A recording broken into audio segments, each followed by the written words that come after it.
아마 지금 미국 주식시장에 투자 중이시라면 2026년이 주가의 변동이 워낙 심했던 해이기 때문에 힘들어하시는 분들도 많을 거라는 생각이 들고, 특히나 세미컨덕터 칩 분야에 투자하신 분들은 올해가 많이 힘들고 스트레스를 받으실 거라고 생각을 합니다. 자, 그런데 S&P 500의 지표만 보시면 사실 새로운 최고점들을 기록하고 있고 모멘텀도 상승세가 강한 데다가 이 인덱스가 계속해서 오르고 있기 때문에 주식시장이 사실 그렇게 나빠 보이지가 않습니다. 그런데 여기서 중요한 것은 주식시장과 미국의 경제 시장은 다르기 때문에 주식이 계속 오른다고 해서 미국의 경기도 안정적이고 좋다고 판단하기에는 위험 요소가 많다고 생각을 합니다. 자, 오늘 영상에서는 주식시장은 계속 오르고 있지만 주식시장의 큰 풀백을 야기시킬 수 있는 불안 요소들에 대한 내용과 제 생각을 나누도록 하겠고요. 사실 올해 말에는 S&P 500이 지금보다도 더 올라 있을 거라고 생각은 하지만 여기 지표에서 보시듯이 midterm이기 때문에 올해 말이 오기 전에 주식시장이 최소한 한 번 이상은 더 떨어질 가능성이 있다고 생각을 합니다. 그리고 영상에서도 자세히 말씀드리겠지만 여기 보시면 midterm이 있던 해에 S&P 500의 최고점과 최저점의 차이가 평균적으로 17%, 18%였습니다. 그런데 2026년 올해는 S&P 500의 최고점과 최저점의 차이가 고작 5% 정도밖에 나지 않았기 때문에 이 패턴이 만약 반복이 된다면 주식시장에 어느 정도 큰 풀백이 올 가능성이 있다는 생각이 들고요. 여기 아래 보시면 평균적으로 이 큰 풀백이 왔던 시기는 이게 midterm이 있던 해인데 평균적으로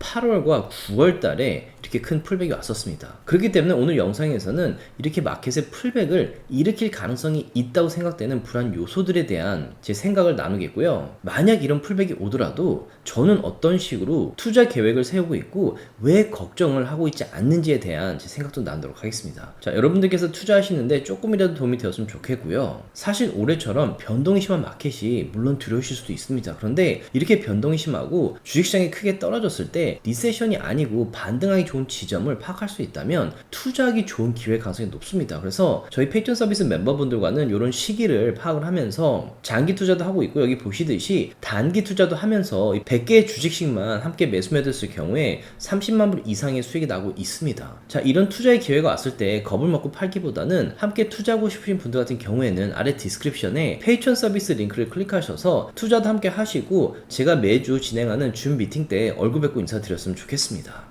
일단 주식시장은 올라가지만 절대로 안정적인 마켓은 아니라고 생각을 하거든요. 얼마든지 어떤 한 사건이 터지면 줄줄이 연달아서 주식시장이 떨어질 수도 있다는 생각이 들긴 해요. 그래서 제가 항상 그 포스팅해드리는 그 지표 중에 하나가 이제 오일 가격인데 지금 오일 가격이 상당히 중요하다는 말씀을 여러 번 드렸고 오일 가격이 지금 다시 꽤 오르고 있죠. 68불에서 지금 20불 이상 올랐고 중요한 거는 오일 가격이 오르는 것도 중요한데 오일 가격이 인플레이션에 미치는지 반영이 되는지 이걸 보셔야 되고 또 중요한 게 지금 제가 3주, 4주째 계속 이 장기 국채 이자율 얘기를 하고 있는데 투자자들이 10년, 30년 장기 국채를 매수할 때는 안전하게 그 이자율만큼 받을 생각으로 투자를 하는 거예요. 뭐 주식시장에 투자를 해서 리스크 테이킹을 하고 10%, 20%, 30%, 100% 이렇게 수익을 낼 수도 있지만 이제 안전하게 하시는 분들은 리스크 테이킹 하고 싶지 않고 안전한 국채에 돈을 파킹을 하고 이자율 뭐 5%, 4% 그냥 이런 이자율에 만족하면서 따박따박 받으려고 국채를 장기로 투자를 하거나 돈을 파킹할 때 이용하는 전략이 이제 국채를 매수하는 거죠. 근데 문제가 뭐냐면 오일 가격 올라가고 인플레이션이 올라가면 지금 장기 국채를 매수를 했는데 매년 5% 정도의 배당금이 나온다고 가정을 해볼게요. 근데 인플레이션이 2%, 3% 계속 올라가요. 그러면 내가 국채에 파킹한 내 돈이 불려 나가는 그 퍼센테이지가 점점 실제 가치는 떨어지는 거죠. 그러니까 장기 국채에 투자할 이유가 없어지는 거예요. 그래서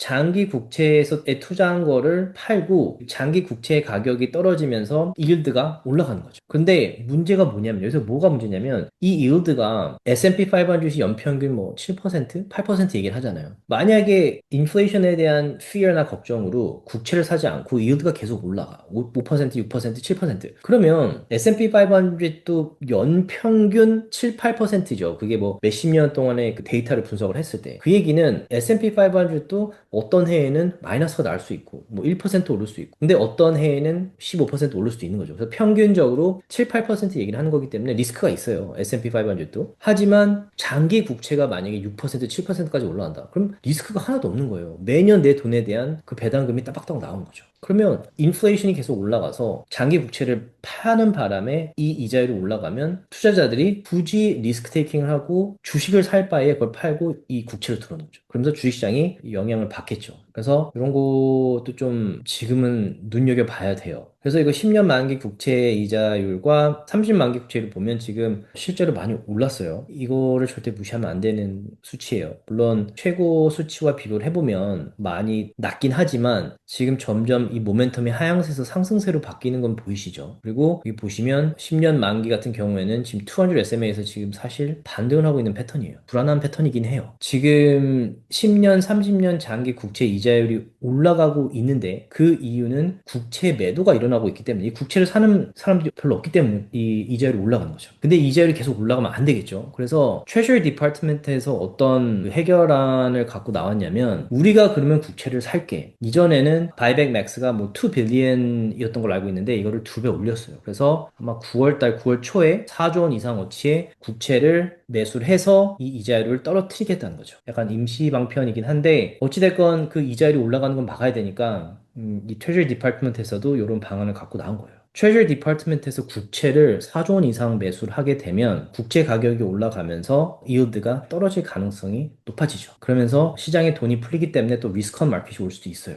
그 다음에 제가 이 장기 국채 이자율이 올라가면서 이 TLT라는 국채 본드 ETF가 있는데 이게 사실 최고치에서 반토막 정도 났는데 이 TLT 같은 경우에 지금 만약에 Treasury Department에서 국채를 산다 그러면 그리고 올라가는 이자율을 잡기 위해서 아마 살 건데 그럴 경우에 이 TLT의 주가가 오를 가능성이 높아요. 그래서 만약에 매달 배당금도 받고 이게 4% 이상 받는 것 같은데 매달 4% 이상의 그 배당금을 받고 보시면 이제 리스크보다는 올라갈 가능성이 높은 지점이기 때문에 패턴상으로도 관심이 있으시면 이제 TLT를 참고할 만하다라는 생각이 들어요. 그리고 또 지금 이슈가 되고 있는 게 미국의 빚이 40 트릴리언을 넘었어요. 이게 지금 미국 역사 이래 가장 큰 빚인데 보시면 이게 이제 미국의 빚인데 이게 쭉 늘면서 지금 여기 보시면 40 트릴리언을 넘었죠. 그래서 나라에 빚이 많다 보면 이 나라에 크레딧 스코어라는 게 있어요. 신용카드처럼 크레딧 스코어가 있는데 뭐 몇 개의 단체 아마 세 개의 단체가 몇 개의 단체에서 그 나라에 크레딧을 매기는데 이 미국 같은 경우에도 이렇게 빚이 많을 때마다 이 크레딧 레이팅이 떨어졌었어요. 그래서 미국의 크레딧 레이팅이 떨어지면 이제 주식시장에 어느 정도 큰 풀백이 왔었거든요. 근데 그럴 때마다 어떻게 했느냐? 만약에 빚이 너무 많은데 갚지 못하면 회사가 파산하듯이 나라가 이제 뭐 망한다 이런 얘기를 하는데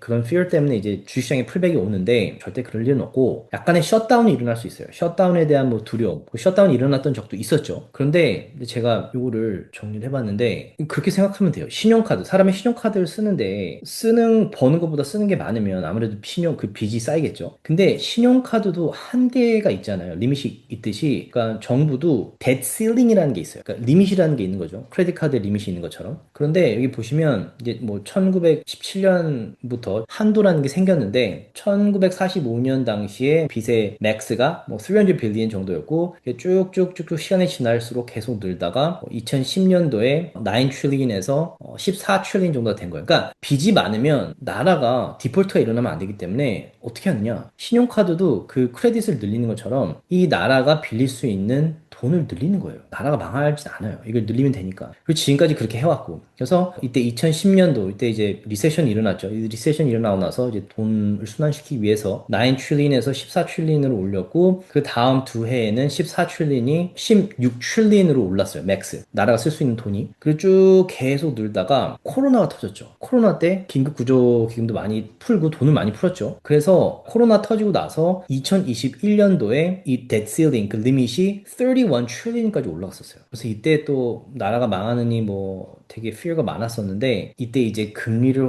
확 올리면서 주식시장에 큰 풀백이 왔었죠. 되게 대형 테크 회사들도 반토막 이상 나고 뭐 그랬던 시기고 투자하기 정말 좋았던 시기예요. 그런데 2023년도에는 계속해서 빚이 많아지니까 이번에는 어떤 식으로 문제를 해결했느냐? 2025년 1월까지는 아예 이 리밋을 없애자. 그냥 써라. 리밋을 없앤 거예요. 그리고 나서 최근에 지금 2025년도에 리밋을 또 5 트릴리언 늘려서 지금 빚을 쓸 수 있는 맥스가 41.1 트릴리언인데 최근에 US government 뎃이 40 트릴리언을 넘은 거예요. 그래서 이제 또 무슨 셧다운 얘기 나올 수도 있고, 뭐 무디스 같은 데에서 US 거버먼트의 뭐 크레딧 그레이딩이 또 낮아질 수도 있어요. 그래서 또 마켓에서 또 풀백을 일으킬 수도 있는데, 심각하게 생각해 본 적은 없는 문제인데 수치상으로는 많기 때문에 아마 만약에 셧다운이 또 일어나면 마켓에 풀백이 올 수 있고, 그럴 경우에 또 투자하기 좋은 기회일 거라는 생각이 들긴 해요. 그러면서 트럼프가 무슨 얘기를 했냐면, 지금 넷이 빚이 많기 때문에, 빚이 많으면 문제는 뭐냐, 이자를 많이 내잖아요. 그래서 트럼프의 입장은 미연준이 지금 금리를 빨리 내려야 된다, 이런 얘기를 하고 있는 거죠. 그래서 금리를 내리면 이 빚에 대한 이자율을 내는 것도 줄어들고, 또 이자율을 낮추면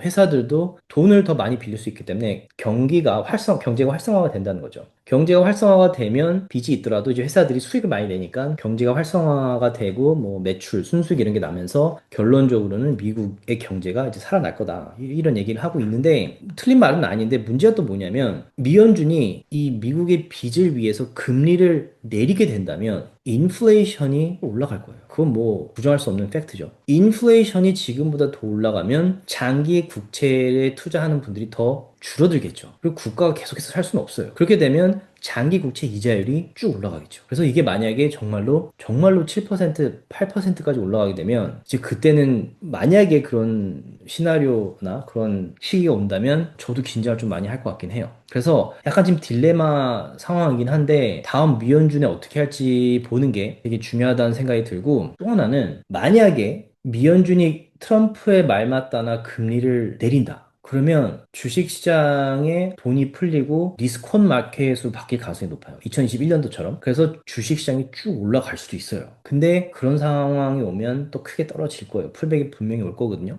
근데 또 중요한 건, 올라가는 동안은 큰 돈을 벌 수 있기 때문에 이제 차트랑 중요한 이런 지지선들을 볼 수 있다면 뭐 큰 수익을 낼 수 있는 구간이기도 해요. 2021년도처럼. 자, 그리고 S&P 500의 P 레이쇼로 보시면 그게 아직 가능한 이유가, 주식시장이 크게 오를 수도 있는 이유가 뭐냐면, 아직은 뭐 이때나 코로나 때나 큰 풀백이 오기 전에 이런 패턴이 아니에요. 모든 사람들이 너도 나도 주식을 사고 주가가 계속 올라가고, 주식을 처음 하는 분들이 막 들어와서 다들 돈 벌었다고 이렇게 막 나누는 그런 유포리아 시기는 아니에요. 이런 패턴도 아니죠. 오르락 내리락하고 있는 거지, 이게 쭉 올라가지 않았죠. 그런데 만약에 트럼프 말대로 미연준이 금리를 내리면서 이제 리스크온 마켓이 된다면, 요 S&P 500의 P 레이쇼도 이 패턴이 바뀔 거거든요. 그런데 만약에 이런 일직선상으로 올라가는 패턴이 나타나면, 이제 그땐 저도 조금 매도를 하면서 수익들을 좀 챙겨 놓을 거예요. 그러니까 현금도 좀 사이드에 두고. 그래서 요것도 지금은 볼만한 패턴이라는 생각이 들어요. 그런데 이게 지금 아직 되게 애매해요. 이게 어떤 상황이 일어날지는 아무도 모르기 때문에 두 가지 시나리오를 다 염두에 두시면서 이 투자 계획을 세우셔야 되는데, 또 한 가지 신경 쓰이는 건 뭐냐면, 아직도 마진이 너무 높아요. 마진이 1.4 트릴리언이에요. 비정상적이에요, 아직도. 물론 그 7월 달에 조금 떨어지긴 했지만, 이제 8월 달 수치를 좀 봐야 되는데 좀 떨어져 주길 바라는데 아직도 좀 높아요, 제 기준으로는. 그래서 만약에 미연준에서 만약에 금리를 올린다, 그럼 주식시장이 좀 크게 떨어질 수 있거든요. 근데 그게 문제가 아니라, 크게 떨어졌을 때 이 마진 콜들이 걸리면 쭉쭉쭉 떨어질 거예요. 그리고 그럴 경우에 뭐가 걱정이 되냐면, 장기적으로는 걱정하지 않아요. 장기적으로 걱정할 만한 마켓은 아니라고 생각을 하는데, 단기적으로는 큰 풀백이 올 수 있고 투자에 좋은 기회가 올 수 있어요. 근데 뭐가 또 신경 쓰이냐면, midterm이 있던 해에 S&P 500의 고점과 저점 간의 차이 퍼센테이지인데, 평균적으로 17, 18% 정도 차이가 나요. S&P 500이 평균적으로. 그리고 보통 8월, 9월 달에 최저점이 와요. 그 지금 이제 8월이 됐고 9월이 오는데, 문제는 올해 S&P 500은 5% 정도밖에 떨어지지 않았어요. 평균이 17%인데. 그래서 만약에 미연준 미팅 이후에 금리를 올린다든지 마켓에 이제 풀백이 와서 마진콜이 걸리고 이러면, 여전히 마켓이 크게 떨어질 가능성이 있다는 생각이 들고, S&P 500을 위클리 차트로 봤을 때 20 SMA라는 강한 지지선을 3번 정도는 터치를 해요, 매년. 근데 올해는 한 번밖에 터치를 안 했어요. 그래서 2번 터치하는 게 맞는데, 최소한 한 번은 터치할 만한 풀백이 와야 된다고 생각을 하거든요. 근데 그 정도가 되면 이제 17%까지는 아니지만 10% 이상 떨어질 건데, 그런 마켓이 올 수도 있기 때문에 아직 현금을 들고 있고 섣불리 투자를 하지 않는 이유예요. 그리고 그런 풀백이 오고 나서 100% 1년 후에 주식시장이 거의 평균적으로 30% 이상 올랐어요. S&P 500이, 개별 주식이 아니라. 만약에 이게 100% 반복되지 않을 수는 있지만 지금까지는 100% 반복이 됐거든요. 만약에 이번에도 반복이 된다면 이 풀백이 왔을 때 겁먹고 팔 것이 아니라 이런 기회의 가능성이 높다라는 것을 참고를 하시면 좋을 것 같아요.